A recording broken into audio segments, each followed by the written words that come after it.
നാമോത്തപ്പെടുമാറാകട്ടെ. நம்முடைய கர்த்தராயிருக்கிற இயேசு கிறிஸ்துவின் நாமம் மகிமைப்படுவதாக. നിങ്ങളെല്ലാവരും സുഖമായിരിക്കുന്നു വിശ്വസിക്കുന്നു.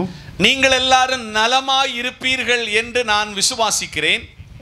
നിങ്ങളെല്ലാവരും ദൈവത്തിൽ അർപ്പിച്ചിരിക്കുന്ന വിശ്വാസം அது സ്ഥിരതയുള്ളതാണ് എന്നുള്ളൊരു ബോധ്യം എനിക്കുണ്ട്. நீங்கள் எல்லாரும் கிறிஸ்துவுக்குள் உறுதியான நம்பிக்கையுடையவர்கள் என்று எனக்கு நன்றாக புரிந்து இருக்கிறது, நன்றாக அறிந்திருக்கிறேன். കാരണം നമ്മുടെ അടിസ്ഥാനം ക്രിസ്തു മാത്രമാണ്.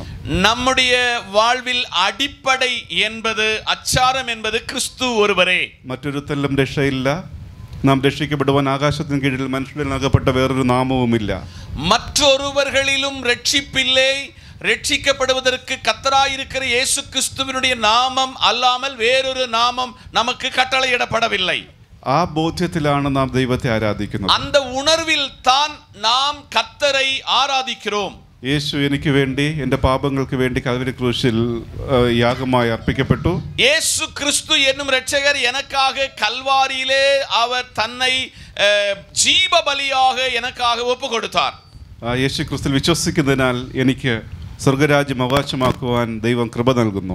இயேசு கிறிஸ்துவை நான் விசுவாசிப்பதினாலே எனக்கு நித்திய ராஜ்யம் உண்டு, அதை நான் பெற்றுக்கொள்வேன் என்கிறதான நம்பிக்கை எனக்குள்ளே இருக்கிறது. ആ വിശ്വാസത്തിലാണ് നാം ഈഹലോകത്തിൽ യാത്ര ചെയ്യുന്നത്. அந்த ஒரு விசுவாசத்தின் அடிப்படையில் தான் இந்த பூமியிலே நாம் வாழ்கிறோம். അതോടൊപ്പം തന്നെ വിശ്വാസത്തോടൊപ്പം നിരവധി കൽപ്പനകളെ ദൈവം നമുക്ക് നൽകുന്നു.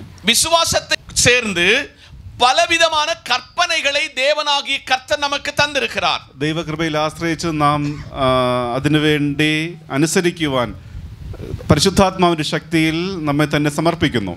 அந்த ஒரு அடிப்படையான விசுவாசத்தில் பரிசுத்த ஆவியானவருக்குள் நாம் அடிப்படையிலே அவருடைய விசுவாசத்தில் வளர்கிறோம். അതിൽ പ്രധാനപ്പെട്ട ഒന്നാണ് നമ്മുടെ വിശ്വാസത്തോടൊപ്പം തന്നെ നാം എല്ലാവരും രാജകീയ പുരോഹിത വർഗം എന്നുള്ള ബോധ്യം. அதனுடைய அடிப்படையிலே நாம் எல்லாரும் ராஜரீக ஆசாரிய கூட்டமாக இருக்கிறோம். എനിക്ക് ഈ സഭയെക്കുറിച്ചുള്ള സന്തോഷം അത് നാൾക്ക് നാൾ വളരുന്നു എന്നുള്ളതാണ്. நான் இந்த சபையை குறித்து கற்றுக்கொள்ளும் பொழுது இந்த சபை நாளுக்கு நாள் வளருகிறது. അതിന് അച്ഛൻ ലീഡ് ചെയ്യുന്ന എല്ലാ ലീഡർഷിപ്പിനെ ഓർത്ത് സ്തുതിക്കുന്നു.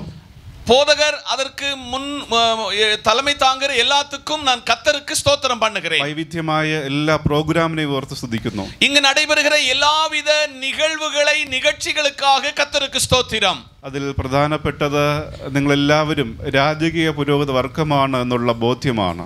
அதில் மிக முக்கியம் நீங்கள் எல்லாரும் ராஜரீக ஆசாரிய கூட்டம் என்பதை அதிலே ரொம்ப சந்தோஷப்படுகிறேன். കാരണം അത് ദൈവത്തിന്റെ കൽപ്പനയാണ്. அது தேவனுடைய கற்பனையாகும். നാം എല്ലാവരും യേശുവിന്റെ ശുശ്രൂഷകരാണ്. நாம் எல்லாரும் இயேசு கிறிஸ்துவினுடைய உடன் வேலைக்காரர்களாக மாற வேண்டும். നാം എല്ലാവരും യേശുവിന് വേണ്ടിയുള്ള മിഷണറിമാരാണ്. நாம் எல்லாரும் இயேசு கிறிஸ்துவினுடைய மிஷனரிகளாகும். കാരണം നാം അത് വായിക്കുന്നുണ്ട്. അച്ഛൻ നേരത്തെ പറഞ്ഞതുപോലെ 1 പത്രോസ് 2:9 നമുക്ക് എല്ലാവർക്കും കാണാപ്പാടമാണ്. 1 பேதுருடைய പുസ്തകത്തിലെ നമ്മുടെ போதகர் சொன்ன வார்த்தை உங்களுக்கு எல்லாருக்கும் மனப்பாட வசனமாகும். എന്താണ്? ഒന്ന് ചേർന്ന് വായിക്കാമോ? அதை ஒன்னு சேர்ந்து வாசிக்கலாமா? എല്ലാവരും ചേർന്ന് വായിക്കുക.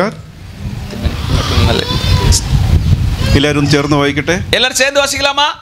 തമിഴിൽ വായിക്കട്ടെ. 1 பேதுரு 2:9 சேர்ந்து வாசிக்கலாம். நீங்களோ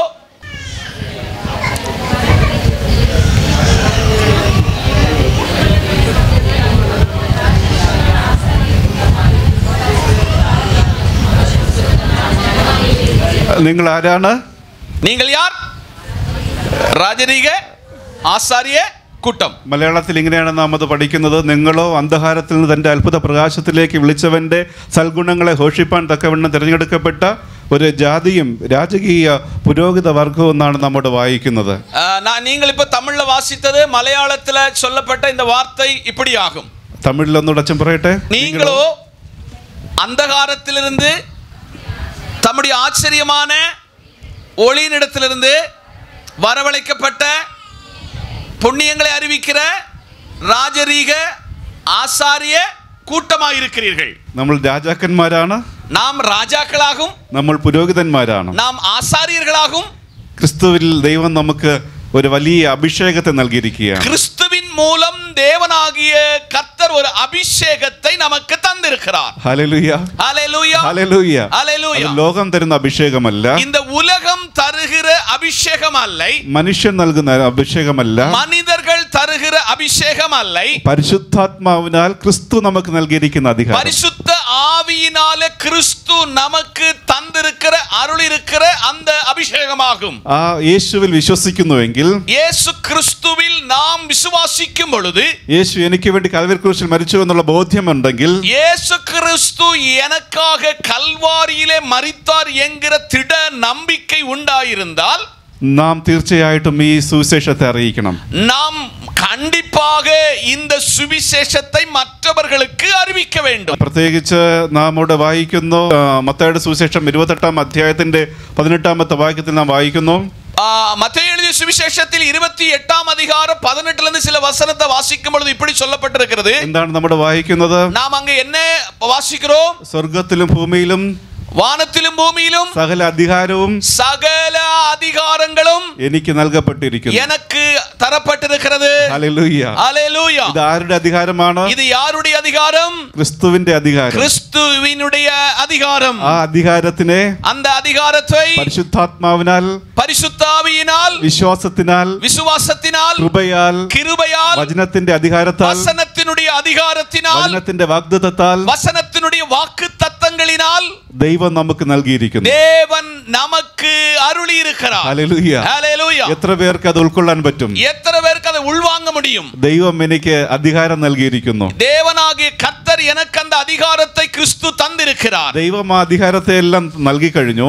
கிறிஸ்து அந்த அதிகாரத்தை எல்லாம் நமக்கு தந்திருக்கிறார். എല്ലാ അവകാശത്തെയും നൽകിയിരിക്കുന്നു. எல்லா விதமான அவகாசத்தை அவர் தந்திருக்கிறார். അത് നാം തിരിച്ചറിഞ്ഞില്ലെങ്കിൽ, நாம் அதை வேர்பிரித்து அறியாவிட்டால், നാം അത് അനുഭവിച്ചില്ലെങ്കിൽ, நாம் அதை ருசி பார்க்காவிட்டால், ആ വാഗ്ദത്തം കൊണ്ട് നമുക്കൊരു പ്രയോജനം அந்த ഉണ്ടാകത്തില്ല. வாக்குத்தத்தத்தை கொண்டு நமக்கு எந்த பிரயோஜனமும் உண்டாகாது. അവിടെ യേശു പറയുന്ന അധികാരത്തിന്റെ ഒരു കൽപ്പന എന്ന് പറയുന്നത്, இயேசு சொல்லுகிற அதிகாரத்தினுடைய கட்டளை என்னவென்றால், ഒന്ന് തമിഴിൽ വായിക്കാമോ? அதை தமிழ்ல வாசிங்களே. മത്തായിയുടെ സുവിശേഷം மத்தேயு சுவிசேஷம் 28:18.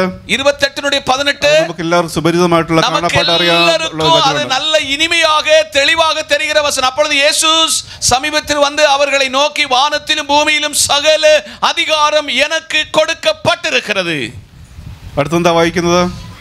கீழே வாசிங்க. നാം എന്ത് ചെയ്യണം? ஆகையால் நீங்கள் புறப்பட்டு போய் சகல ஜாதிகளையும் சீஷராக்கி பிதா குமாரன் பரிசுத்தாவியின் நாமத்தினால் அவர்களுக்கு ஞானஸ்தானம் கொடுங்கள். നാം എന്ത് ചെയ്യണം? ഒന്ന്, സകല ജാതികളെയും എന്താക്കണം? சீஷராக்க வேண்டும். ശിഷ്യരാക്ക வேண்டும். നാം ശിഷ്യരാകുവാനല്ല, நாம் சீஷராவதற்கல்ல, മറ്റുള്ളവരെ ശിഷ്യരാക്കുവാൻ, மற்றவர்களை சீஷத்துவத்துக்குள் கொண்டு வர வேண்டும். விளங்குதா? നാം വിശ്വസിക്കാൻ മാത്രമല്ല, நாம் விசுவாசித்ததற்கு மாத்திரமல்ல, മറ്റുള്ളവരെ വിശ്വസിപ്പിക്കുവാൻ. மற்றவர்களை விசுவாசத்தில் வழி ഇനി நடத்துவதற்கு, വിശ്വാസം മാത്രമല്ല, விசுவாசம் மாத்திரமல்ல, ശിഷ്യനാകുവാൻ പറയുകയാണ്. அவர்களையும் சீஷர்களாக சொல்லுவது. വിശ്വസിക്കുന്നത് ചിലപ്പോൾ എളുപ്പമായിരിക്കാം. விசுவாசிப்பது என்பது ரொம்ப எளிதாக இருக்கலாம். നമ്മുടെ മനസ്സുകൊണ്ട് നമ്മൾ ചിന്തിക്കുന്നതാണ്. நம்முடைய மனதை கொண்டு சிந்திக்கிற காரியம் தான் விசுவாசம். അതേ നാം നമ്മുടെ അധരം കൊണ്ട് ഏറ്റുപറയുന്നു. அதை வாயினால் அறிக்கை செய்கிறோம், இருதயத்திலே ஏற்று வாயிலே அறிக்கை செய்கிறோம். എന്നാൽ യേശു പറയുന്നത് വെറും വിശ്വസിക്കാൻ മാത്രമല്ല, இயேசு கிறிஸ்து என்ன சொல்கிறார்? விசுவாசம் மாத்திரம் போதாது, ശിഷ്യനാകുവാൻ. நீங்கள் சீஷராக வேண்டும். ശിഷ്യൻ എന്ന് പറയുന്നത് ഒരു ആക്ടിവിറ്റിയാണ്. சீஷர் என்கிறவர் அவர் ஒரு செயல்பாடுக்குள்ளே கடந்து செல்கிறவர், ഫോളോ ചെയ്യുന്നവനാണ്. அவர் தொடர்ந்து அதை பின்தொடர்கிறவர், അനുഗമിക്കുന്ന അനുയായിയാണ്. அதை பின்தொடர்ந்து அவருக்கு பின்பற்றுகிறவனாகும் சீஷன். ആ അനുയായിയാണ് ക്രിസ്ത്യാനിയായി മാറുന്നത്. அந்த ஒரு பின்தொடர்ந்து பின்பற்றுகிறவன் தான் அவன் கிறிஸ்தவனாக மாற்றப்படுகிறான். ഹല്ലേലൂയ. ஹல்லேலூயா. ഹല്ലേലൂയ. ഹല്ലേലൂയ. യേശു പറയുന്നു, இயேசு சொல்லுகிறார், ഇവിടെ നിങ്ങൾ മറ്റുള്ളവരെ ശിഷ്യരാകുവാൻ. நீங்கள் மற்றுள்ளவர்களை சீஷராக்குங்கள். മറ്റുള്ളവരെ சீஷராக்குங்கள். അതിനുവേണ്ടി ആദ്യം എന്ത് ചെയ്യണം? നാം ശിഷ്യരാകണം. முதலாவது நாம் சீஷர்களாக மாற்றப்பட வேண்டும். നാം ശിഷ്യരായാൽ മാത്രം പോരാ, நாம் சீஷர்கள் ஆனால் மாத்திரம் மாத்திரம் போதாது, മറ്റുള്ളവരെ ശിഷ്യരാക്കുക. മറ്റുള്ളവர்களை ശിഷ്യത്വத்துக்குள்ளே കൊണ്ടുവരുவதற்கு நாம் മുயற்சிக்க வேண்டும். നാം വായിച്ച ആകയാൽ നിങ്ങൾ പുറപ്പെട്ട് പിതാവിന്റെ പുത്രന്റെയും പരിശുദ്ധാത്മാവത്തിൽ സ്നാനം കഴിപ്പിക്കാൻ പറയുന്നു. ആകയാൽ നിങ്ങൾ പുറപ്പെട്ടു പോയി സകല ജാതികളെയും ശിഷ്യരാക്കി പിതാ കുമാരൻ പരിശുദ്ധാവിൻ നാമത്തിനാൽ അവർക്ക് ജ്ഞാനസ്നാനം കൊടുங்கள். ജ്ഞാനസ്നാനം കൊടുங்கள். ഒന്നുകൂടെ എല്ലാവരും ചേർത്ത് പറയട്ടെ. சொல்லுங்க. ജ്ഞാനസ്നാനം കൊടുത്ത്. കൊടുങ്കൽ. ആര് കൊടുക്കണം? ആര് കൊടുക്കണം? ഓരോ വിശ്വാസിക്കും സ്നാനം കൊടുക്കുവാൻ ദൈവം ക്രിസ്തു അധികാരം നൽകുന്നു. ஒவ்வொரு விசுவாசிகளுக்கும் ஞானஸ்தானம் கொடுக்க கிறிஸ்து கட்டளை இடுகிறார். ഹല്ലേലൂയ. ഹല്ലേലൂയ. ഹല്ലേലൂയ. ഹല്ലേലൂയ. യേശുവിൽ വിശ്വസിക്കുന്ന എല്ലാവർക്കും സ്നാനം കൊടുക്കുവാൻ ഇവിടെ വചനം എന്ത് ചെയ്യുന്നു? இங்கு இயேசு கிறிஸ்துவில் விசுவாசிக்கிறவர்களுக்கு எல்லாம் ஞானஸ்தானம் கொடுப்பதற்கு வசனம் என்ன சொல்கிறது? അധികാരം തരുന്നു. அதிகாரத்தை தருகிறது. ബിഷപ്പിന്റെ അധികാരമല്ല, ஒரு பேராயருடைய அதிகாரம் இல்ல, അത് പരിശുദ്ധാത്മാവിന്റെ അധികാരം, அது பரிசுத்த ஆவியானவருடைய அதிகாரம், വചനത്തിന്റെ അധികാരം, அது வசனத்தினுடைய வார்த்தையினுடைய அதிகாரம், സ്വർഗരാജ്യത്തിന്റെ അധികാരം, பரலோகத்தினுடைய அதிகாரம். ഇവിടെ ഒന്ന് സ്നാനം കൊടുത്താൽ മാത്രം പോരാ, പിന്നെ എന്ത് ചെയ്യണം?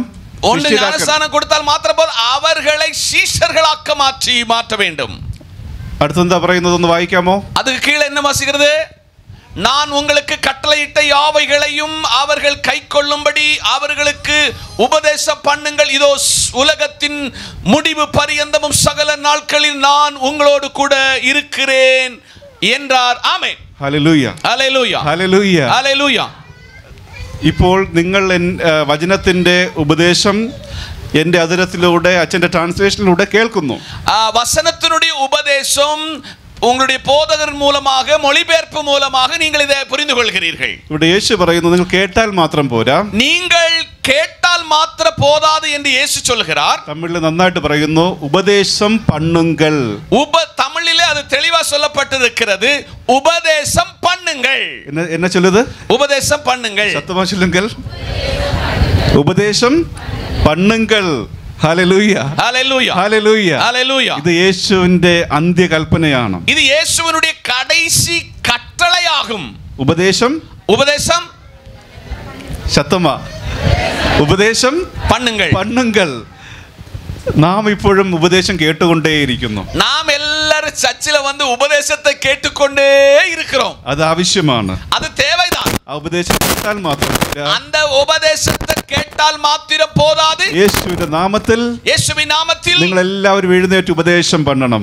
எழுந்து நீங்கள் உபதேசிக்க வேண்டும். വചനത്തെ ഉപദേശിക്കണം. வசனத்தை நீங்கள் உபதேசிக்க வேண்டும். നിങ്ങൾ എങ്ങനെയാണ് അന്ധകാരത്തിൽ നിന്ന് അത്ഭുത പ്രകാശത്തിലേക്ക് വിളിച്ച ദൈവത്തെക്കുറിച്ച് നിങ്ങൾ ഉപദേശം பண்ணണം. நீங்கள் எப்படி அந்தகாரத்திலிருந்து இருந்தீர்களோ அதிலிருந்து எப்படி விடுதலை பெற்றீர்கள் என்பதை குறித்து மற்றவர்களுக்கு நீங்கள் உபதேசிக்க வேண்டும். നിങ്ങൾ സൺഡേ സ്കൂളിൽ പഠിച്ചത് ഉപദേശിക്കണം. நீங்கள் சண்டே கிளாஸ்ல படிச்சதை மற்றவர்களுக்கு உபதேசிக்க வேண்டும். നിങ്ങൾ സ്നാന ക്ലാസ്സിൽ പഠിച്ചത് തിരുവത്താഴ ക്ലാസ്സിൽ കാറ്റക്കിസം ഉപദേശിക്കണം. நீங்கள் ஞானஸ்தானத்திலே அப்பம் பெட்டு ஆராதனையிலே நீங்கள் கற்றுக்கொண்டதை மற்றவர்களுக்கு உபதேசிக்க வேண்டும். கன்ஃபர்மேஷன் கிளாஸ்ல நீங்க கற்றதெல்லாம் மற்றவங்களே உபதேசம் பண்ணணும். நீங்கள் திருவிருந்து வகுப்பிலே இருந்து கற்றுக்கொண்ட அந்த உபதேசத்தை மற்றவர்களுக்கு நீங்கள் கற்பிக்க வேண்டும். ஹல்லேலூயா. ஹல்லேலூயா. ஹல்லேலூயா. ஹல்லேலூயா. മൂന്ന് കട്ടള യേശു പറഞ്ഞു.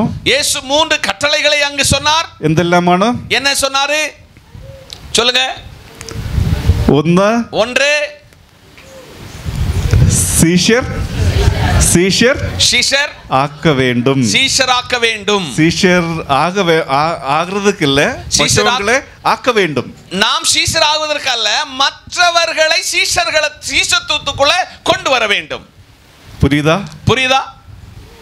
ரெண்டு, நாம் உபதேசம் கேட்கறதுக்கு மட்டுமல்ல, பிரசங்கம் கேட்கறதுக்கு மட்டுமல்ல, மற்றவங்களை உபதேசம் பண்ணணும். அவங்களுக்கு புரிஞ்சாலும் புரியாட்டியும், அவங்க கேட்டாலும் ஒப்புக்கொண்டாலும் இல்லாட்டியும் நாம் உபதேசம் பண்ண வேண்டும். இரண்டாவதாக நாம் கண்டிப்பா அவங்க கேட்காட்டையும் கேட்காவிட்டிலும் நாம் அவர்களிடத்திலே இயேசு சொன்ன உபதேசத்தை உபதேசித்துக் கொண்டே இருக்க வேண்டும். அடுத்த மூன்றாவதாக என்னது? ஞானஸ்நானம் கொடுக்க வேண்டும். நாம் எல்லாரும் ஞானஸ்நானம் பெற்றதற்காக വളരെ പ്രൗഡായിരിக்கிறோம். நம்ம எல்லாம் ஞானஸ்தானம் பெற்றதுக்காக ரொம்ப ரொம்ப பெரிய ஆளுன்னு நம்ம சொல்லிக்கிடுதோம். நம்ம பெருமைப்படுத்திக் கொள்ளுதோம். அது தேவை. அது தேவை. ഒഴിച്ചുകൂടാൻ പറ്റാത്തത്. அது கட்டாயம். கண்டிப்பாக ஒருவன் ஞானஸ்தானம் பெற்றிருக்க வேண்டும். അത്യന്താപേക്ഷിതമാണ്. அது கட்டாயமாகும். യേശുവിന്റെ കൽപ്പനയാണ്. യേശുവിന്റെ കട്ടളയാകും. യേശുവിന്റെ കൽപ്പനയോടൊപ്പം തന്നെ യേശു സ്നാനമേറ്റു. യേശുവിന്റെ കട്ടളയോട് കൂടെ യേശുവേ அதற்கு மாதிரியாய் அவர் ஞானஸ்தானம் பெற்றார். അതോടൊപ്പം യേശു யாருக்காவது സ്നാനം കൊടുത്തதா? യേശപ്പா யாருக்காவது ஞானஸ்தானம் கொடுத்தாரா? എത്ര പേർ കൊടുത്താங்க? எத்தனை பேர் கொடுத்தாங்க? சொல்லுங்க, பேசுங்க. കൊടുത്താരാ ഇല്ലയാ?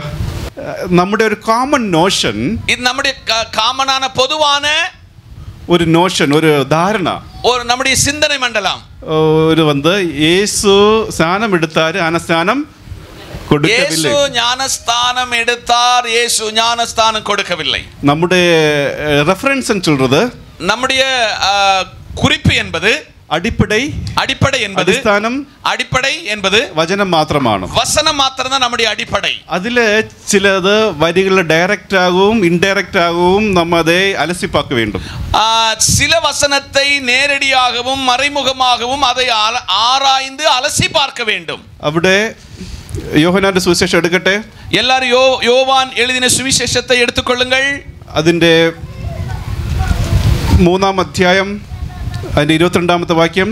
அதனுடைய 22-ஆம் வசனம். இவைகளுக்கு பின்பு இயேசுவும் அவருடைய சீஷரும் யூதேயா தேசத்திற்கு வந்தார்கள். அங்கே அவர் அவர்களோடு சஞ்சரித்து ஞானஸ்தானம் கொடுத்து வந்தார். അവർ ജ്ഞാനസ്നാനം கொடுத்து வந்தார். தமிழ்ல எப்படி அது வருது? தமிழ் எப்படி தான் இருக்கு? முதல்ல பைபிள் எழுதின கிரீக்ல அப்படிதான் இருக்கு. முதல்ல எழுதின கிரீக்லயும் அப்படிதான் எழுதிருக்கு. அப்ப இயேசு என்ன செய்தார்? இயேசு என்ன செய்தார்? ஞானஸ்நானம் கொடுத்து வந்தார். Hallelujah, hallelujah, hallelujah, hallelujah. അപ്പോൾ യേശു ജ്ഞാനസ്നാനപ്പെടുന്നു. യേശു കൽപ്പിച്ചു, യേശു കട്ടളை കൊടുത്താർ, യേശു സ്നാനം എടുത്തു, യേശു ஞானஸ்தானம் എടുത്താർ. അതോടൊപ്പം യേശു അനേകർക്ക് സ്നാനം യേശു അനേകർക്ക് ஞானஸ்தானம் கொடுத்து வந்தார். നമ്മുടെ നോഷൻ എന്നത് മുൻധാരണ, നമ്മുടെ മുൻ நம்பிக்கை, தவறான நம்பிக்கை என்ன? യേശു സ്നാനം, യേശു ஞானஸ்தானம் கொடுக்கவில்லை. வசனம் என்ன சொல்லுது? வசனம் என்ன சொல்லுகிறது? கொடுத்தாரா இல்லையா? கொடுத்தார். அப்போ பிஎஃப்எம் விசுவாசிகள் ப்ரொக்ளைம் பண்ணோம் യേശു സ്നാനം கொடுத்தார். ആധാരം എന്നത് வேதவசனம். வசனம். യേശു തനിമയിലെ കൊടുക്കவில்லை, சீடர்களோடு சேர்ந்து കൊടുக்கிறார். Hallelujah, hallelujah, hallelujah. രാജനച്ചൻ ഇവിടെ സുവിശേഷം അറിയിച്ചത് കൊണ്ടാണ്, ലീഡ് ചെയ്തുകൊണ്ടാണ്, ഇടയപരിപാലനം ചെയ്തുകൊണ്ടാണ് ഇത്രയും ആൾക്കാരെ ദൈവം ഇവിടെ എഴുന്നേൽപ്പിച്ചത്. ஊழியக்காரன் இந்த இடத்துல ஊழிய வேலை செய்ததனால இவ்வளவு ஆட்களை கர்த்தர் எழுப்பினார். Hallelujah, hallelujah. ദൈവത്തിന്റെ നാമം മഹത്വപ്പെടട്ടെ. தேவநாமம் மகிமைப்படுவதாக. ഇവിടെ യേശു നമുക്ക് കാണിച്ചു തരുന്ന മാതൃക, യേശു നമുക്ക് കാണിക്കുന്ന മുൻമാതിരി ഒറ്റയ്ക്കല്ല ചെയ്യുന്നത്. അവർ തനിമയാക ചെയ്യவில்லை. യേശുവിനെല്ലാം ഒറ്റയ്ക്ക് ചെയ്യാം. യേശുவுக்கு എല്ലാം തനിമയാക ചെയ്യலாம். അധികാരമുണ്ടാ? അധികാരമുണ്ട്. പവറുണ്ടാ? പവറുണ്ട്. ഉണ്ടായില്ല? ഉണ്ടല്ല. ഉണ്ട്. എന്നാലും യേശു ഒറ്റയ്ക്ക് ചെയ്യുന്നില്ല. என்றாலும் அவர் தனிமையாக தன் வேலையை செய்யவில்லை. ടീமாக செய்கிறார். ஒரு குழுவாக அவர் செய்கிறார். டிசைபிள்ஸ்னு சீடர்களை ட்ரெயின் பண்றாரு. சீசர்களை பயிற்றுவிக்கிறார். Hallelujah, hallelujah. ഇവിടെ സ്നാനം കൊടുക്കുമ്പോൾ ഒറ്റയ്ക്ക് ചെയ്യുന്നില്ല. ஞானஸ்தானம் கொடுக்கும் பொழுது அவர் தனிமையாக செய்யவில்லை, சேர்ந்து இணைந்து அநேகரை ஸ்நானப்படுத்துகிறார். அநேகரை ஞானஸ்தானத்துக்குள்ளே வழி நடத்துகிறார். Hallelujah, hallelujah. യേശുவுக்கு தெரியும், യേശുவுக்கு നன்றாக தெரியும். കുറച്ച് കഴിഞ്ഞിട്ട് ഞാൻ ഇവിടെ കാണത്തില്ല, கொஞ்ச நாள் கழிந்து இந்த பூமியிலே நான் காண மாட்டேன். 12 പേരാണ് ഇവിടെ ഉള്ളത്. இப்பொழுது இங்க இருக்கிறவர்கள், என்னோடு இருக்கிறவர்கள் 12 பேர்கள். ഒറ്റയ്ക്ക് സ്നാനം കൊടുത്താൽ പറ്റത്തില്ല. ஒருவராய் ஞானஸ்தானம் கொடுத்தால் முடியாது. അവർക്ക് ദൈവം 3000 പേര് ഒരു ദിവസം സ്നാനം കൊടുക്കുവാൻ അസൈൻമെന്റ് വെച്ചിരിക്കുകയാണ്. தேவனாகிய கர்த்தர் அவர்களுக்கு ஒரே நாளிலே 3000 பேருக்கு ஞானஸ்தானம் கொடுக்க வேண்டும் என்று கட்டளை பிறப்பித்திருக்கிறார். Hallelujah, hallelujah. അതിന് മുൻ പയിற்சியாக, മുൻ ട്രെയിനിങ് ആக കർത്താവ് നേരത്തെ കൊടുത്തു. കൊടുത്തു.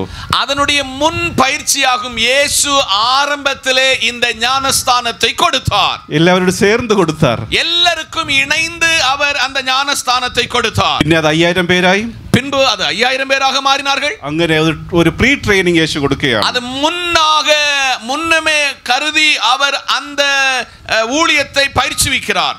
അത് നമ്മൾ ഒറ്റപ്പെട്ട സംഭവമല്ല യേശു സ്നാനം കൊടുത്തത്. ஒரு இடத்துல மட்டும் இயேசப்பா ஞானஸ்நானம் கொடுக்கல. നമ്മൾ നോക്കുമ്പോൾ നാം அதை பார்க்கும் பொழுது അതിന്റെ തുടർന്നുള്ള വാക്യങ്ങൾ 3-ാം അധ്യായത്തിൽ നമുക്കത് കാണാൻ കഴിയും. யோவான் 3-ാം அதிகாரத்திலே அந்த நிகழ்வை பார்க்க முடியும். 23-ാം വാക്യം വായിക്കട്ടെ. 3:23 ஒராள் அடுத்த வசனத்தை வாசிங்க. சாலிமூருக்கு சமீபமான ஐனோன் என்னும் இடத்திற்கு தண்ணீர் மிகுந்தியா இருந்தபடியால் யோவானும் அங்கே ஞானஸ்தானம் கொடுத்து வந்தான். ஜனங்கள் அவனிடத்தில் வந்து ஞானஸ்தானம் பெற்றார்கள். യേശുവിന്റെ അടുത്ത് വന്ന് സ്നാനം പെറ്റാர்கள். അതോടൊപ്പം തന്നെ 4-ാമത്തെ അധ്യായം 1-ാമത്തെ വാക്യം. 4-ാം அதிகாரத்தின் 1-ாம் வசனம். யோவானை பார்க்கிலும் இயேசு அநேக பேரை சீஷராக்கி ஞானஸ்தானம் கொடுக்கிறார் என்று பரிசேயர் கேள்விப்பட்டதற்காக கர்த்தர் அறிந்த பொழுது. புரியுதா? ஒரு தடவையில் வசனம் ரிப்பீட்டாக சொல்லிட்டே இருக்கு. ஒரு முறை மாத்திரமல்ல, பல முறை இந்த ஞானஸ்தானத்தை செய்தார்கள், கொடுத்தார்கள் என்று வருகிறது. அது என்னது? ஒற்றைக்கல்ல, அது தனிமையாக அல்ல. 4-ാം അധ്യായത്തിൽ വായിക്കുന്നു. 4-ാം அதிகாரத்தை வாசிக்கிறோம். യോഹന്നാനേക്കാൾ അധികം ശിഷ്യന്മാരെ ചേർത്ത് யோவானை காட்டிலும் அதிகமான சீஷர்களை இணைத்து സ്നാനം കഴിപ്പിക്കുന്നു. ஸ்நானம் கொடுத்தார்கள். ഇതൊരു കംപ്ലൈന്റ് ആണ്. இது ஒரு கம்ப்ளைண்ட் ஆகும். யாரு கொடுக்கிற கம்ப்ளைண்ட்? யார் கொடுக்கிற கம்ப்ளைண்ட்? அது அன்னைக்கு இருந்த ஆசாரியர்கள் கொடுக்கிற கம்ப்ளைண்ட். ஆசாரியர்கள் அன்றைக்கு இருந்தவர்கள் இந்த குற்றச்சாட்டை முன்வைக்கிறார்கள். பரீஷന്മാരും സദൂക്യന്മാരും കൊടുക്കുന്ന കംപ്ലൈന്റ്. பரிசேயரும் சதிசேயரும் இந்த குற்ற காரியத்தை சொல்கிறார்கள். യേശു അനേകം പേരെ സീഷരാക്കുறார்கள். യേശു അനേകரை சீஷராக்குகிறார். ഹല്ലേലൂയ. ഹല്ലേലൂയ. യേശുവിന്റെ മോഡലാണ്. യേശുവിന്റെ മുൻമാതിരിയാകും. യേശു നമുക്ക് തരുന്ന ഒരു വേ ഓഫ് ലൈഫ്. യേശു നമുക്ക് തരുகிற ஒரு புதிய வழிகாட்டியாகும். അല്ല, ഒരുവരല്ല, അനേകരെ ശിഷ്യരാക്കണം, അനേകരെ ശിഷ്യരാക്ക வேண்டும், അനേകരെ സ്നാനപ്പെടുത്തണം, അനേകരെ ஞானஸ்தானத்துக்கு நேராக வழி நடத்த வேண்டும். മനസ്സിലായോ? புரிஞ்சிச்சா? விளங்குதா? അതിനുവേണ്ടി ദൈവം നമ്മെ വിളിക്കുന്നു. அதற்காய் கர்த்தர் நம்மை அழைக்கிறார். നിരന്തരം വിളിച്ചുകൊണ്ടേയിരിക്കുന്നു. தொடர்ந்து அவர் அழைத்துக் கொண்டே இருக்கிறார். പ്രത്യേകിച്ച് നാം നോക്കുമ്പോൾ, നാം நினைக்கும் பொழுது, ഇത് ഒരു പഴയ നിയമത്തിൽ നമുക്കിത് കാണാൻ കഴിയും. பழைய ஏற்பாட்டில் இந்த காரியத்தை காண முடியும். സംഖ്യാപുസ്തകം எண்ணாகம புத்தகம் 11-ാം അധ്യായം 11-ാം அதிகாரம் അതിന്റെ 29-ാമത്തെ വാക്യം. அதனுடைய 29வது வசனம். உன்னத எண்ணாகமம் 11:29. എന്താ വായിക്കുന്നത് അവിടെ? அங்க என்ன வாசிக்கிறோம்? அதற்கு மோசே, எனக்காக வைராக்கியம் காண்பிக்கிறாயோ? கர்த்தருடைய ஜனங்கள் எல்லாரும் தீர்க்க தரிசனம் சொல்லத்தக்கதாக இந்த கர்த்தர் தம்முடைய ஆவியை அவர்கள் மேல் இறங்க பண்ணினார், നലമായിരിക്കുമേ என்றார். എന്താണ്? ജനം എല്ലാവരും പ്രവചിക്കണം. എല്ലാ ജനങ്ങളും தீர்க்க தரிசனம் சொல்ல வேண்டும். എല്ലാവരും ദൈവത്തെ ആരാധിക്കണം. എല്ലാവരും ദേവனை ആരാധിக்க வேண்டும். ദൈവത്തിന്റെ ആത്മാവ് പ്രാപിക്കണം. கர்த்தருடைய பரிசுத்த ஆவியை அவர்கள் பெற வேண்டும். ഇതാണ് പഴയ നിയമത്തിൽ മോശ ആഗ്രഹിച്ചത്. இதுதான் பழைய ஏற்பாட்டில் மோசே என்ற மனுஷன் விரும்பினது. യേശു അത് നിവർത്തിച്ചുകൊണ്ടേയിരുന്നു. യേശു அதை பூர்த்தீகரித்து நிவர்த்திகரித்துக் கொண்டே வந்தார். യേശു അതിനൊരു മോഡൽ നമുക്ക് നൽകിയിരിക്കുകയാണ്. യേശു அதற்கு நமக்கு ஒரு மாடலை, மாதிரியை நமக்கு தருகிறார். Hallelujah, hallelujah, hallelujah, hallelujah. ദൈവം നിങ്ങൾക്ക് അതിനുവേണ്ട വിശ്വാസം നൽകിയിരിക്കുന്നു. அதற்கென்று கர்த்தர் ஒரு விசுவாசத்தை தந்திருக்கிறார். അതിനുവേണ്ട എല്ലാ ടാലന്റും നിങ്ങൾക്ക് നൽകിയിരിക്കുന്നു. உங்களுக்கு அதற்கான நல்ல தாளந்துகளை, திறமைகளை கர்த்தர் தந்திருக்கிறார். അതിനുള്ള എല്ലാ അറിവും നൽകിയിരിക്കുന്നു. அதற்குள்ள எல்லா அறிவுகளை கர்த்தர் தந்திருக்கிறார். അതിനുള്ള എല്ലാ കൃപകളെയും ദൈവം നൽകിയിരിക്കുന്നു. அதனுடைய எல்லா கிருபைகளையும் அவர் தந்திருக்கிறார். വരങ്ങളും നൽകിയിരിക്കുന്നു. வரங்களையும் தந்திருக்கிறார். അതിൽ വർദ്ധിച്ചു വരുവാൻ ദൈവം ആഗ്രഹിക്കുകയാണ്. அதில் நீங்கள் பெருகி வளர வேண்டும் என்று கர்த்தர் விரும்புகிறார். അതിൽ മേൽക്കുമേൽ വർദ്ധിച്ചു വരുവാൻ அது ആഗ്രഹിക്കുകയാണ്. நாளுக்கு நாள் வளர்ந்து பெருக கர்த்தர் விரும்புகிறார். പ്രത്യേകിച്ച് 1 കൊരിന്ത്യർ ஒன்று கூட 1 கொரிந்தியரின் புத்தகம் 15-ാം അധ്യായം 15-ാം அதிகாரம் അതിന്റെ 58-ാമത്തെ വാക്യം ഒന്ന് വായിക്കാമോ? 1 கொரிந்தியர் 15:58 வசனத்தை ஒருவருக்கு வாசிக்கலாமே? ആകയാൽ எனக்கு பிரியமான சகோதரரே, ஆம் ஆம் விருதாவா இராது என்று அறிந்து நீங்கள் உறுதிப்பட்டவர்களாயும் அசையாதவர்களாயும் கர்த்தருடைய கிரியையை எப்பொழுதும் பெறுகிறவர்களாயும் இருப்பீர்களாக. ഹല്ലേലൂയ. அல்லேலூயா. കർത്തരുടെ ക്രിയയിലെ எப்பொழுதும் பெருகுவீர்களாக. എന്താണ് കർത്തരുടെ ക്രിയ? என்ன கர்த்தருடைய கிரியை? ശരി തന്നെ. എന്നെ பிரயாசம். എന്നെ പ്രയാസം? സീറ്ററാർക്ക് പ്രയാസം. വേറെ എല്ലാം കർത്തർ നമുക്ക് തരുന്ന ക്രിയകൾ, വേലകൾ. ജ്ഞാനസ്നാനം കൊടുക്കണം, വേറെ ഉപദേശിക്കണം, വേറെ சீஷராக்கணும்.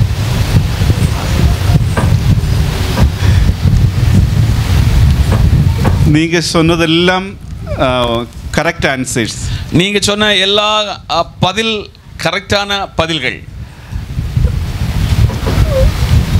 അതോടൊപ്പം നമ്മൊരു സാധാരണ മനുഷ്യനാകെ, நாம் ஒரு சாதாரண மனுஷனானபடியால், സാധാരണ മനുഷ്യനായി நாம் ஒரு சாதாரண மனிதனாக കർത്താവിന്റെ ഇഷ്ടം ചെയ്യുന്നതും கர்த்தருடைய விருப்பத்தை செய்வதும் അതും വലിയൊരു വേലയാണ്. அதுவும் ஒரு பெரிய வேலையாகும். ഒരു ഹസ്ബൻഡായി നന്നായിരിക്കുന്നത്, ஒரு நல்ல கணவனாய் இருப்பது, ഒരു നല്ല ഭാര്യയായിരിക്കുന്നത്, நல்ல ஒரு மனைவியாய் இருப்பது, നല്ല ഒരു കുട്ടിയായിരിക്കുന്നത്, நல்ல ஒரு குழந்தையாய் இருப்பது, நல்ல ഒരു സിറ്റിസൺ ആയിരിക്കുന്നത്, நல்ல இந்த உலகத்தின் இந்த ஊருக்கு நல்ல ஒரு அம்பாசடராய் இருப்பது, நல்ல ஒரு குடிமகன், நல்ல ஒரு குடிமகனாக இருக்கிறது, அதுவும் ஒரு பெரிய வேலை. அதுவும் ஒரு பெரிய வேலை. ഹല്ലേലൂയ. ஹல்லேலூயா. ഹല്ലേലൂയ. ஹல்லேலூயா. ഒരു സ്റ്റുഡന്റ് നന്നായിട്ട് പഠിക്കുന്നത്, ஒரு மாணவன் நன்றாய் படிப்பது ഒരു பெரிய வேலை. அது ஒரு பெரிய வேலை.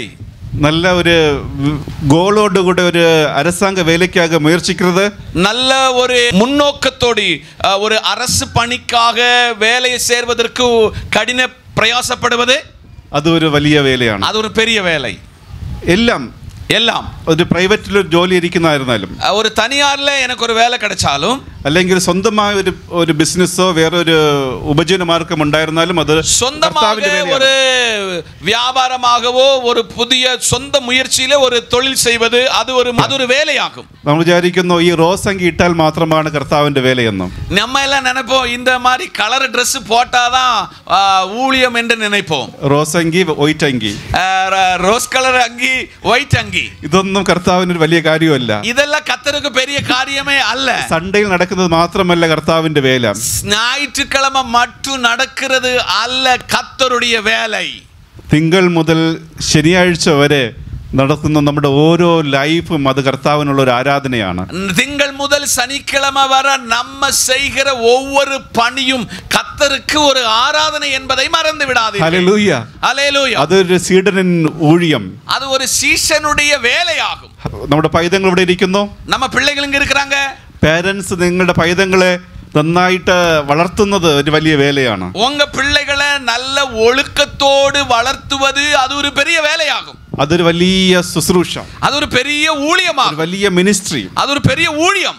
നമുക്ക് ഏറ്റവും വലിയ പൊക്കിഷം, ഏറ്റവും വലിയ വിലയേറപ്പെട്ട ഒരു അസറ്റ് இந்த 4 to 14 பெரிய பொக்கிஷம் நமக்கு இந்த 4 வயது முதல் 14 வயதுள்ள இந்த சிறு உள்ளங்கள், இவங்க தான் பெரிய ஆட்கள். യേശു പറയുന്നു, ശിശുക്കൾ എൻ്റെ അടുക്കൽ വരുവാൻ വിടുവിൻ അവരെ. இயேசு சொன்னார், சிறு பிள்ளைகள் என்னிடத்தில் வருவதற்கு இடம் கொடுங்கள், அவர்கள் தேவனுடைய பரலோக ராஜ்யத்துக்குரியவர்கள். അതോടൊപ്പം ഒരു ഗ്രീക്ക് വേർഷനിലെ தடுக்கக்கூடாதுன்னு சொல்றது. கிரீக்ல அது ஒரு வார்த்தை சொல்லுகிறது, அவங்கள தடை பண்ணக்கூடாது வருவதற்கு. அவங்களே தடை பண்ணாதீர்கள், அவரை தடுக்கരുത്, அவங்கள தடுக்க கூடாது. യേശുവിന്റെ അടുക്കൽ വരുന്നതിന്, യേശു ക്രിസ്തുവിനിടത്തിലെ അവர்கள் வருவதற்கு. അപ്പോൾ നിങ്ങളുടെ വീട്ടിലിരുന്ന് ഒരു അമ്മയായിട്ട് പപ്പയായിട്ട് അവർക്ക് വചനം പഠിപ്പിച്ചു കൊടുക്കുന്നത്, അവർക്ക് നല്ല വിധത്തിൽ പാട്ടുകൾ പഠിപ്പിച്ചു കൊടുക്കുന്നത്, അവർക്ക് കഥകൾ പഠിപ്പിച്ചു കൊടുക്കുന്നത്, സ്കൂളിലെ കാര്യങ്ങൾ പഠിപ്പിച്ചു കൊടുക്കുന്നത്, പഠിച്ചോ എന്ന് ചോദിക്കുന്നത്, ഇതെല്ലാം മിനിസ്ട്രിയാണ്. நீங்கள் உங்க பிள்ளைகளுக்கு வசனத்தை கற்றுக் கொடுப்பது, அந்த நாளுக்குரிய பாடங்களை கற்றுக் கொடுப்பது, ஒழுக்கத்தை கொடுப்பது, அது ஒரு ஊழியமாகும். കറക്റ്റായിട്ട് ഹോംവർക്ക് ചെയ്തോ അസൈൻമെന്റ് ഒക്കെ ചെയ്തോ എന്ന് ചോദിക്കുന്നത് ഊഴിയം. அந்த பிள்ளைகள் ஹோம்வொர்க்கு அங்க சொல்லிவிட்ட அசைன்மெண்ட் எல்லாம் அவங்க செய்தாங்களா என்று கவனிப்பது ஒரு ஊழியம். ബാലൻ നടക്കേണ്ടുന്ന വഴിയിൽ അവനെ അഭ്യസിപ്പിക്കുക, അവൻ വൃദ്ധനായാലും വിട്ടുമാറുകയില്ല. பிள்ளையை படிப்பிக்க வேண்டிய வசனத்துல படிப்பிச்சா அவங்க முதிர்ச்சி ஆனாலும் அந்த வசனத்துல விட்டு விலக மாட்டாங்க, அந்த வசனத்துக்குள்ளே வளருவார்கள். பிள்ளையானவன் பிள்ளையை நடக்க வேண்டிய வழியிலே நடத்து, அது முதிர் வயதிலும் விடாதிருப்பான். ആര് പറയുന്നതാണ്? யார் சொல்லுகிறார்? ஆண்டவருடைய வசனம். ஆண்டவருடைய வசனம் சொல்கிறது. பிஷப்புடைய கட்டளை கிடையாது, பேராயருடைய கட்டளை அல்ல, பாஸ்டருடைய கட்டளை கிடையாது, பாஸ்டருடைய கட்டளை அல்ல. எல்லாரும் தமிழ்ல ஒன்னோட சேர்ந்து வாசியுங்கள். எல்லா தமிழ்ல அந்த வசனத்தை சேர்ந்து வாசிங்க.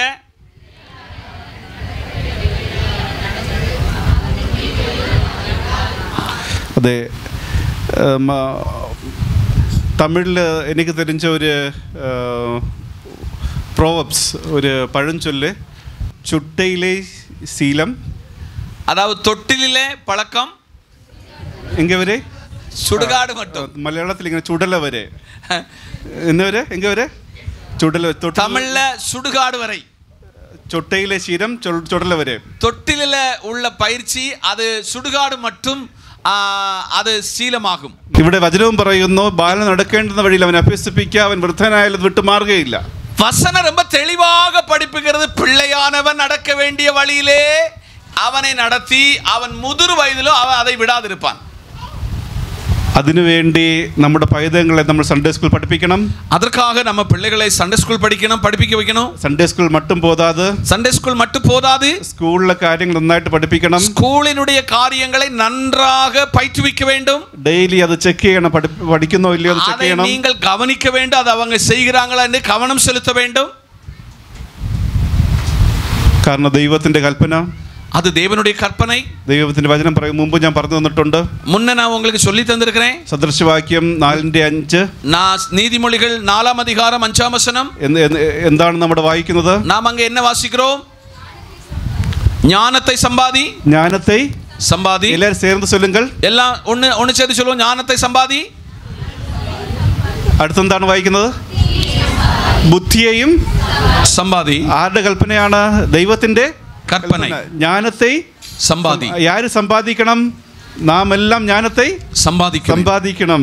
അതോടൊപ്പം എന്നെയും സമ്പാദിക്കണം, ബുദ്ധിയെയും സമ്പാദിക്കണം. നാം എല്ലാം സമ്പാദിച്ചിട്ടോ ഇനി അധികം സമ്പാദിക്ക വേണ്ടിയത് 4 to 14. 4 முதல் 14 வயதுள்ள பிள்ளைகள் அதை அவர்கள் அபியசித்து அதை பெற்றுக்கொள்ள வேண்டும். அதுக்கு வேண்டி நாம் அவங்களை படிப்பிக்க வேண்டும். அதற்கு வேண்டி நாம் அவர்களை படிப்பிக்க வேண்டும். അതിനു വേണ്ടി ഈ പ്രായത്തിൽ പൈതങ്ങളെ നിങ്ങൾ പഠിപ്പിക്കണം.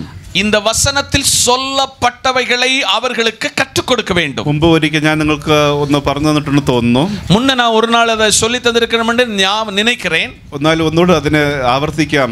ഒന്നുകൂടി நான் மறுபடியும் எடுத்து சொல்லுகிறேன். നമ്മളെല്ലാവരും കരുക്ക് കഴിക്കുന്നവരാണ്. നാം എല്ലാം ഇളനി കുടിக்கிறவங்களாக்கும். എത്ര പേര് കുടിച്ചിട്ടുണ്ട്? ഇളനി എത്ര പേര് കുടിച്ചിരിக்கிறீங்க?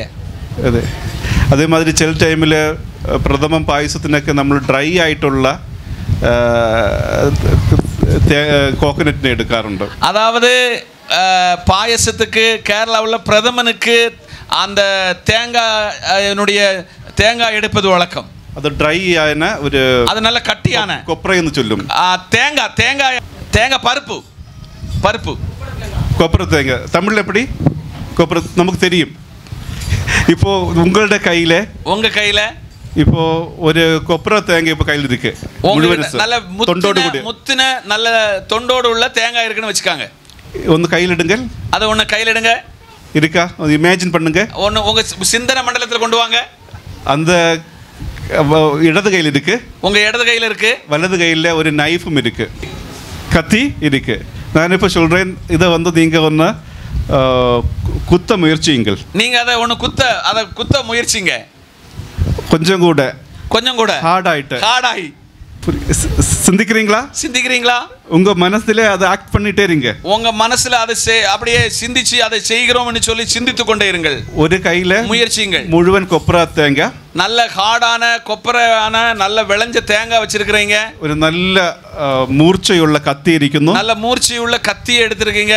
நல்லா பிரஸ் பண்ணுங்க. பிரஸ் பண்ணுங்க. ஸ்ட்ராங்கா அவனை குத்தி பாருங்க. ஸ்ட்ராங்கா அவனை குத்தி பாருங்க. எதுவரை போச்சு அந்த நைஃப்? எதுவரை போச்சு அந்த கத்தி? இங்க வச்சு நார் இருக்க வர போ. நார் இருக்கு. சிலவங்க அதை விட தாண்டி போயாச்சு. சிலவங்க அதை விட தாண்டி போயாச்சு. ஸ்ட்ராங் ஆயிட்டு சிரட்டைக்குள்ள இருக்கு. இப்போ சிரட்டைக்குள்ள இருக்கு. அங்க வந்து கொஞ்சம் தடுமாற்றல் வருது. அங்க ஒரு தடுமாற்றம் வருகிறது.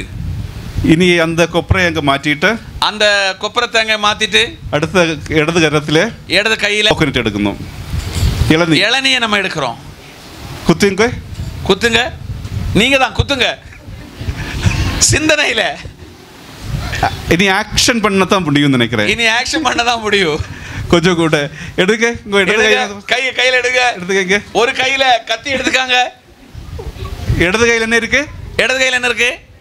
இளநீர். வலது கையில கொஞ்சம் கூட ஷார்ப்பான நல்ல ஷார்ப்பான இந்த வந்து பிரஸ் பண்ணுங்க. அந்த பிரஸ் பண்ணுங்க. குத்தி பாருங்க. குத்தி பாருங்க.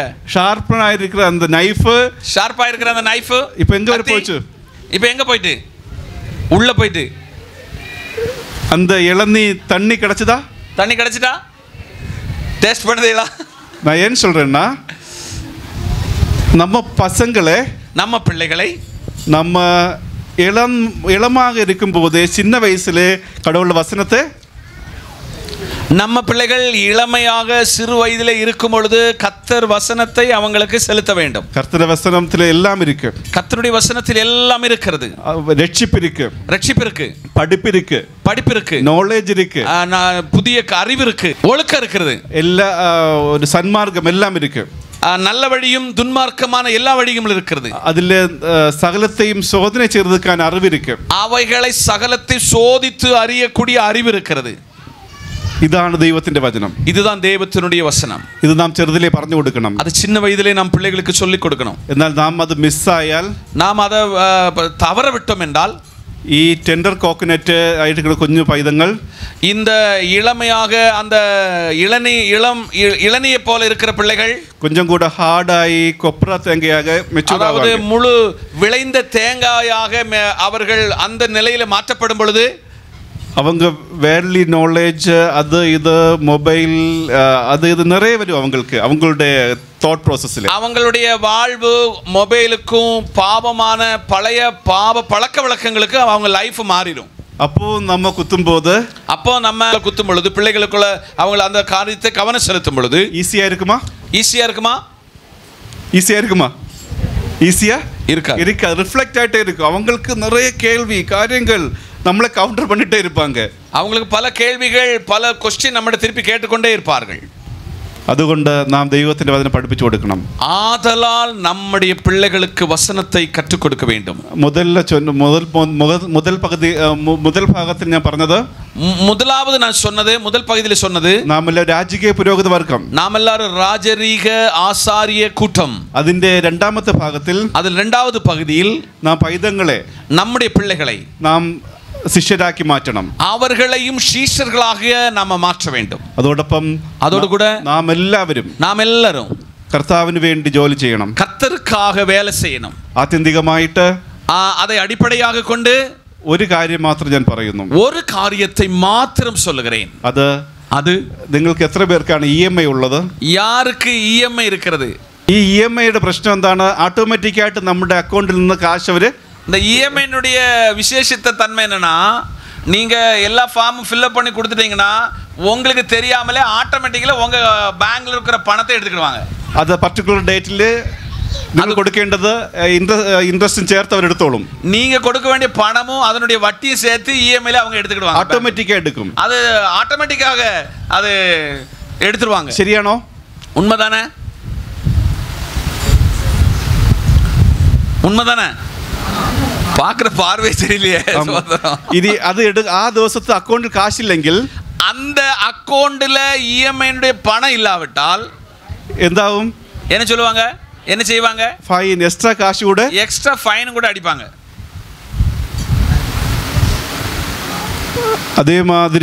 அதே போல இஎம்ஐயை போடத நீங்க ரொம்ப வேறு அதை தவிர்க்க வேண்டும்.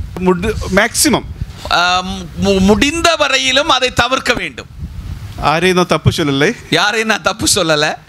നമ്മുടെ வாழ்க்கையில் கடவுள் வசன பிரகாரம் கர்த்தருடைய வசனத்தின்படி நாம் கடன் வாங்கக்கூடாது. நாம் கடன் வாங்கக்கூடாது.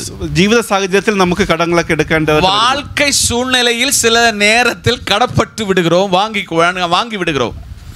എന്നാൽ നമ്മൾ ഈ മെറ്റീരിയൽസിന് വേണ്ടി, ഉപകരണങ്ങൾക്ക് വേണ്ടി, ഈ ഹോം അപ്ലയൻസിന് വേണ്ടി ഒന്നും വാങ്ങാതിരിക്കാൻ ശ്രമിക്കണം. நம்ம ஒரு வாகனமோ அல்லது ஒரு வீடு லோன் வாங்குவதை நாம தவிர்க்க வேண்டும்.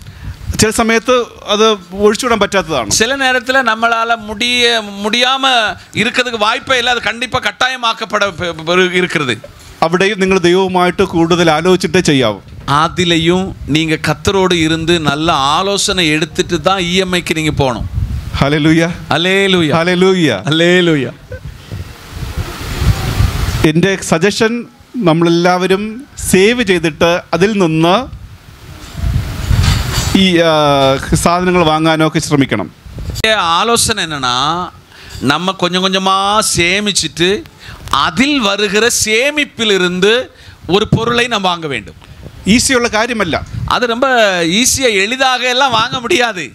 എന്നാലും നമ്മുടെ വിശ്വാസത്തിൽ നാം ദൈവമായിട്ട് അതിനുവേണ്ടി ശ്രമിക്കണം. நம்முடைய விசுவாசத்தில் அதற்கென்று நாம் முயற்சியை எடுக்க வேண்டும். அதற்கு வேண்டி EMI കെട്ടുന്നത് പോലെ, EMI നമ്മൾ എടുക്കുന്നത് പോലെ, EMI நம்ம கையிலிருந்து எடுக்கிறது போல, ஆட்டோமேட்டிக் எடுക്കുന്നത് പോലെ, ஆட்டோமேட்டிக்காக அவங்க எடுக்கிறது போல, നമ്മുടെ ഇൻകത്തിൽ നിന്ന്, நம்முடைய வருமானத்திலிருந்து, മന്ത്ലി സാലറിയിൽ നിന്ന്, மந்த்லி போகிற வருமானத்திலிருந்து ஆட்டோமேட்டிக் ആയിട്ട് നാം സേവ് ചെയ്യണം. நாம் ஆட்டோமேட்டிக்காக நம்மளை அறியாமல அந்தந்த EMI போல சேமிக்கவும் கற்றுக்கொள்ள வேண்டும். ഹല്ലേലൂയ, ஹல்லேலூயா. അതും കർത്താവിന്റെ കൽപ്പനയാണ്. அதுவும் கர்த்தருடைய கற்பனையாகும். സേവ് ചെയ്യുന്നതും കർത്താവിന്റെ കൽപ്പനയാണ്. சேமிப்பது கர்த்தருடைய கட்டளையாகும். അതോടൊപ്പം തന്നെ നമ്മുടെ പൈതങ്ങൾക്ക് നമ്മൾ ഇൻവെസ്റ്റ് ചെയ്തുകൊണ്ടേയിരിക്കണം. நம்ம பிள்ளைகளுக்காக சேமிப்பை செய்து கொண்டே இருக்க வேண்டும். നമ്മുടെ പൈതങ്ങൾ വചനത്തിനെ സേവ് ചെയ്യണം. அவங்க வசனத்தை சேமிப்பு செய்ய வேண்டும். ഹല്ലേലൂയ, ஹல்லேலூயா. വചനത്തെ സേവ് ചെയ്യണം. வசனத்தை அவங்க மனப்பாடம் செய்ய வேண்டும். ഡെയിലി സേവ് ചെയ്യണം. எல்லா நாளும் அவங்க வசனத்தை மனப்பாடம் செய்ய வேண்டும். നമ്മുടെ പിള്ളേർ മാത്രമല്ല, നമ്മളും കൊച്ചു കൊച്ചു വചനത്തെ സേവ് ചെയ്യണം. நாமும் இந்த சின்ன சின்ன வசனங்களை மனப்பாடம் செய்ய வேண்டும். കാരണം നമ്മുടെ ദൈവം നമുക്ക് അതിന് പ്രതിഫലം തരും. காரணம் கர்த்தர் அதனுடைய பிரதிபலனை நமக்கு அவர் அருள்வார். ഇന്ന് നമ്മൾ ശിഷ്യത്വത്തെ കുറിച്ചാണ് പഠിച്ചത്. நாம் இன்னைக்கு சீஷர்களை குறித்து தான் கற்றுக்கொண்டோம். ശിഷ്യത്വ പ്രക്രിയയെ കുറിച്ച് പഠിച്ചു. சீஷத்தினுடைய கிரியையை குறித்து கற்றுக்கொண்டோம். ഈ അർത്ഥത്തിൽ இந்த பொருளில் നമ്മുടെ പൈതങ്ങൾക്ക് നാം, நம்முடைய பிள்ளைகளுக்கு நாம் വചനം അനേകം പറഞ്ഞു കൊടുക്കണം. அநேக வசனத்தை சொல்லிக் கொடுக்க வேண்டும். കാരണം ഇതാണ് അവർക്ക് ഏറ്റവും വലിയ അസറ്റ്. இதுதான் அவர்களுக்கு ஒரு பெரிய நிதி. നിങ്ങൾക്കറിയാം, உங்களுக்கு தெரியும், നിങ്ങളുടെ വീട്ടിൽ உங்க வீட்டில் കുറച്ചുകൂടെ പ്രായമായ ഒരു 90 വയസ്സൊക്കെ ഉള്ള അപ്പൂപ്പൻ അമ്മച്ചി ഉണ്ടെങ്കിൽ, உங்க வீட்டில் 90 வயதுக்கு மேற்பட்ட தாத்தா பாட்டிகள் இருந்தால் നിങ്ങളത് അനുഭവിച്ചിട്ടുണ്ടാകും. நீங்க ருசித்திருப்பீங்க. നിങ്ങൾ നന്നായിട്ട് ഫുഡൊക്കെ കൊടുത്തിരിക്കും. நீங்க நல்ல சாப்பாடெல்லாம் கொடுப்பீங்க. ബ്രേക്ക്ഫാസ്റ്റും മീൽസ് എല്ലാം കൊടുത്തു. காலை மதிய உணவுகள் எல்லாம் நீங்க கொடுத்திருப்பீங்க. ചിലപ്പോൾ ഈ കഴിച്ചതിന് ശേഷം ഒരു 10 മിനിറ്റ് കഴിഞ്ഞിട്ട് ആരെങ്കിലും വന്ന് ചോദിക്കും അവരടുത്ത്. சாப்பிட்டு கழிஞ்சு அந்த வயசானவங்கிட்ட வந்து யாராவது வந்து கேட்பாங்க, എന്തെങ്കിലും കഴിച്ചോ എന്ന് ചോദിക്കും. ஏதாவது சாப்பிட்டீங்களான்னு கேட்பாங்க. അവര് പറയും, എൻ്റെ മരുമകൾ ഒന്നും തന്നില്ല എന്ന്. என் மருமக ஒண்ணுமே தரலம்பா. ശരിയില്ലേ? அப்படிதானே பெரியவங்க அப்படி சொல்லுவாங்க, தெரியுமா? ഇത് അവരുടെ പ്രശ്നമില്ല, அது அவங்களுடைய பிரச்சனை அல்ல. அவர்களுக்கு இப்போ நடந்தது மறந்து போகும். இப்போ நடந்தது மறந்து போய்விடும். ஞாபக சக்தி இல்லாம அவங்களுக்கு சின்ன வயசுல காரியங்கள் ஞாபகம் இருக்கும். சிறு வயதில் உள்ளவைகள் அவங்களுக்கு ஞாபகம் வரும். அவங்க ஸ்கூல்ல போனது, விளையாடினது, விவசாயம் செய்தது, கழித்தது, அவங்க எல்லாம் பேசிட்டே இருப்பாங்க. அவங்க ஸ்கூல்ல போனது, அவங்க விளையாண்டது, படிச்சது, இதை மட்டும் பேசிக்கிட்டு இருப்பாங்க. சரிதானா? சொல்லுது உண்மைதானே? அப்போ നമ്മുടെ പൈതങ്ങൾ பேசுறது வசனமாയിരിக்கும். நம்ம பிள்ளைகள் பேசுகிறது வசனமாயிருக்கும். இப்போ அவங்களுக்கு இன்வெஸ்ட் பண்ணிக்கொண்டே இருக்கணும். இப்போ நீங்க சேமித்து அவங்களுக்கு சொல்லி வசனத்தை மனப்பாடத்தை சொல்லிக் கொண்டே இருக்க வேண்டும். அவங்க வசனமும் பாடலும் பாடி கர்த்தரை துதித்து கொண்டே இருப்பாங்க. அவங்க வசனத்தை பாடி துதித்து கொண்டிருப்பார்கள். எப்போது 90 வயசுல 90 வயசுலயும் 80 வயசுல துதித்து கொண்டிருப்பாங்க. 80 வயசுலயும் 90 வயசுலயும் இந்த வசனத்தை துதித்து சொல்லி அந்த வசனத்தையே பேசிக் கொண்டிருப்பார்கள். ஹalleluya. ஹalleluya. ദൈവത്തിന്റെ വചനം പറയുന്നു. கர்த்தருடைய வசனம் சொல்கிறது. യെശയ്യാവിന്റെ പുസ്തകം യെശയ്യാ പുസ്തകം 55-ാം അധ്യായത്തിൽ 55-ാം அதிகாரத்தில் അവിടെ ആകാശത്തിൽ നിന്ന് அங்கு வானத்திலிருந்து മഴയും മഞ്ഞും വരുന്നത് പോലെ மழையும் மஞ்சும் வருகிறது போல അത് ഫലം കൊടുക്കുന്നത് പോലെ அது பலன் அளிக்கிறது போல ദൈവത്തിന്റെ വചനം தேவவசனம் അത് തീർച്ചയായിട്ടും ഫലം നൽകും. அது அதனுடைய பலனை நமக்கு தரும். 10-ാമത്തെ വാക്യം വായിക്കാമോ? യെശയ്യാ 55-ல 10-ാമത്തെ വാക്യം வசனம் ചേർന്ന് വായിക്കാമോ? எல்லாம் சேர்ந்து வாசிக்கலாமா? மாரியும் உறைந்து மழையும் வானத்திலிருந்து இறங்கி அவிடத்திற்கு வாசிங்க.